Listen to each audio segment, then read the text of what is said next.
नमस्कार, इस समय आप देख रहे हैं एबीएन न्यूज प्लस। आपके साथ मैं हूं ज्ञानेंद्र पांडे ज्ञानी। एक कविता आपने प्रचलित कविता सुना होगा, वैसे यह कविता किसी काव्य ग्रंथों में नहीं है कि नौकर करे न नौकरी, वर्कर करे न वर्क, दास मलूका कह गए सबसे बड़ा क्लर्क। भ्रष्टाचार को मुक्त करने के लिए प्रदेश सरकार, योगी सरकार ने यह तय किया था एक पॉलिसी कि पटल परिवर्तन का। कहीं न कहीं बाबू जवाबदार होते हैं सरकारी विभागों के भ्रष्टाचार में, और उनके पटल को 3 वर्ष तक अगर वो किसी कुर्सी पर जवाबदारी निभा चुके हैं तो उस कुर्सी को बदलना चाहिए और उनका कहीं अन्यत्र स्थानांतरण करना चाहिए। कहीं न कहीं अंबेडकर नगर जिले में इस पॉलिसी का फॉलो नहीं हो रहा है। हम आपको बताना चाहते हैं कि एक अप्रमाणित तथ्यों के आधार पर जानकारी मिला है, जो चौंकाने वाली जानकारी है। जानकारी यह है कि यहाँ के तमाम माफिया, तमाम उद्योगपति से इन क्लर्कों का सीधा संबंध होता है। यहाँ के व्यापारी जो सप्लाई करते हैं विभागों को, उनसे सीधा संबंध होता है। माफिया से संबंध इसलिए होता है कि उनको टेंडर, ठेका पट्टी, ये सारी चीज प्रोवाइड करने में कहीं न कहीं वो पूरी तरह से सहयोग करते हैं। यहाँ के सफेदपोश सरकार चाहे जिसकी हो, लेकिन ऐसे ऐसे सफेदपोश हैं अंबेडकर नगर जिले में कि उनको दलगत राजनीति से मतलब नहीं होता। वह शासन के किसी भी आदेश को इधर से उधर कर सकते हैं। कोई भी नियुक्ति, स्थानांतरण उनके दाएं बाएं हाथ का खेल होता है।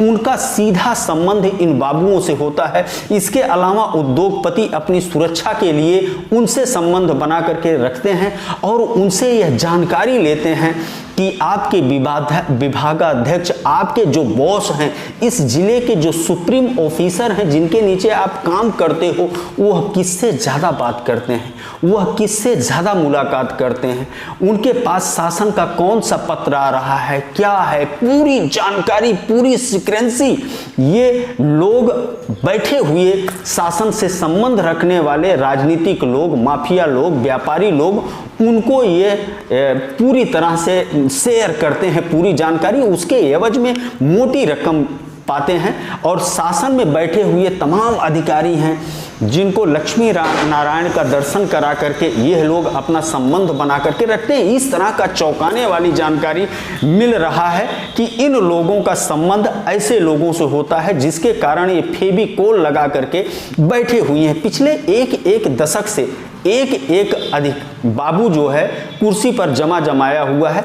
इस तरह का कार्यदक्षता दिखाता है वह, जैसे कोई अधिकारी आता है, उच्च अधिकारी, सारी सुविधाएं उसको प्रोवाइड करता है, अपनी कार्यदक्षता दिखाता है। उसकी कार्यदक्षता देखने के बाद जिले के जो उच्च अधिकारी हैं वह यह सोचते हैं कि कोई विकल्प इसका नहीं बन सकता, अगर इसको हटा देंगे तो हो सकता है कार्य प्रभावित हो सकता है हम काम न कर पाएं। इस तरह का एक भय होता है, एक डर होता है, जिसका पूरी तरह से ये लोग फायदा उठाते हैं। हम आपको बताना चाहते हैं कि जहां पर जिलाधिकारी बैठते हैं, कलेक्ट्रेट में तमाम बाबू हैं जो पिछले 1 दशक से फेविकोल लगा करके बैठे हुए हैं। सरकार की कोई भी पॉलिसी है, सरकार कोई भी आए, सरकारें आती हैं जाती रहती हैं, अधिकारी आते हैं जाते रहते हैं, लेकिन ये बाबू जहां के तहां पिछले 1 दशक से एक ही कुर्सी पर आपको मिलेंगे। इसके अलावा स्वास्थ्य विभाग में कुछ इसी तरह का नजारा है, शिक्षा विभाग में, विकास भवन में, जिला पंचायत में, नगर पालिकाओं में, खाद्यान्न विभाग में, वन विभाग में, उद्योग विभाग में, लोक निर्माण और खादी विभाग में, श्रम विभाग, खेल विभाग,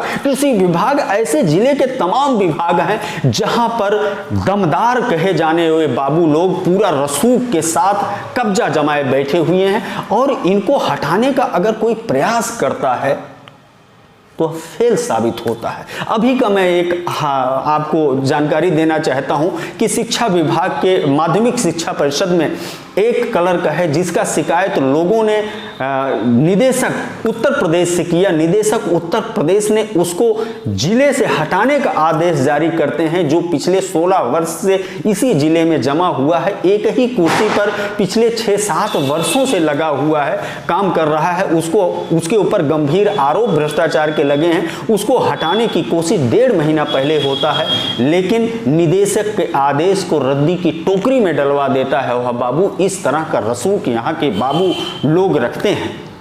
अधिकारी भयभीत रहते हैं कि अगर इनको हटाते हैं तो कहीं न कहीं काम प्रभावित होगा, कहीं न कहीं यह भय योगी सरकार के जीरो टॉलरेंस पॉलिसी, योगी सरकार के पटल परिवर्तन के पॉलिसी को धाता बताया जा रहा है और इस पॉलिसी का कहीं न कहीं अवमानना हो रहा है, जिसके कारण अंबेडकर नगर जिला नंबर 1 तो बन गया है, लेकिन आज भी भ्रष्टाचार के तमाम इल्ज़ाम लगते रहते हैं और भ्रष्टाचार के तमाम मामले सामने आते रहते हैं।